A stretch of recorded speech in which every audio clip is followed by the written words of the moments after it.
അഥവാ അതല്ലെങ്കിൽ ഇതുകൊണ്ട് ഈ ബർക്കത്തെടുക്കുന്നതും ഇത് കാണാൻ വേണ്ടി പോയത്, ഇതിൻ്റെ വെള്ളം കുടിച്ചത്, ഇവരുടെയൊക്കെ ഒരവസ്ഥ ഏത് രൂപത്തിലാണ് നോക്കിക്കാണുന്നത്? ഇത് ചോദ്യവും പ്രസക്തമാണ്. കാരണം ആദരവിൻ്റെ വിഷയത്തിൽ ലോകത്തെവിടെയും നിലനിൽക്കുന്ന ഒരു പൊതു തത്വമാണല്ലോ നമ്മൾ അവതരിപ്പിച്ചത്.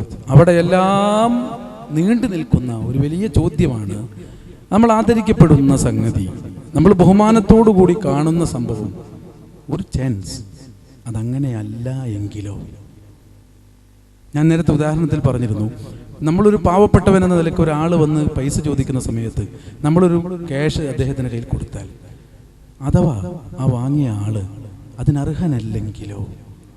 നമ്മളൊരു ഇമാമിൻ്റെ പിറകിൽ തുടർന്ന് ഇമാമാണെന്ന നിലയ്ക്ക് നമ്മൾ നിസ്കരിച്ചിട്ട് നിസ്കാരം കഴിഞ്ഞ ശേഷം അഥവാ അദ്ദേഹം ഒരു മുസ്ലിം അല്ലായിരുന്നു എങ്കിലോ? നമ്മളൊരു വലിയ മഹാനാണെന്ന നിലയ്ക്ക് ഒരാൾ ആദരവോടുകൂടി കണ്ട് സത്യത്തിൽ അദ്ദേഹത്തിൻ്റെ വിശ്വാസം ശരിയല്ലായിരുന്നു എങ്കിലോ?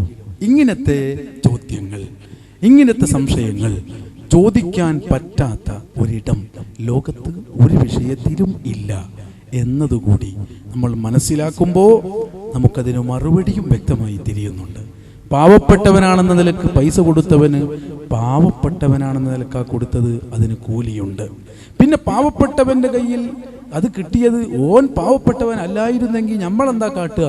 നമ്മളൊന്നും കാട്ടണ്ട, അള്ളാഹു കാട്ടിക്കോളും. അത് ആഖിറത്തിൽ വെച്ച് അവൻ ചോദ്യം ചെയ്യപ്പെടേണ്ട കാര്യമാണ്. നമ്മുടെ ആദരവ് ഉപ്പ ഉപ്പ എന്ന നിലക്ക്, ഉമ്മ ഉമ്മ എന്ന നിലക്ക്, ഉസ്താദ് ഉസ്താദ് എന്ന നിലക്ക്, നേതാവ് നേതാവ് എന്ന നിലക്ക്, തിരുശേഷിപ്പ് തിരുശേഷിപ്പ് എന്ന നിലക്ക് നമ്മൾ സ്നേഹിക്കുന്നു, ബഹുമാനിക്കുന്നു, ആദരവ് കൊടുക്കുന്നു. കാലങ്ങളായി കൊടുത്തു പോന്നിരുന്നതും അങ്ങനെ തന്നെ.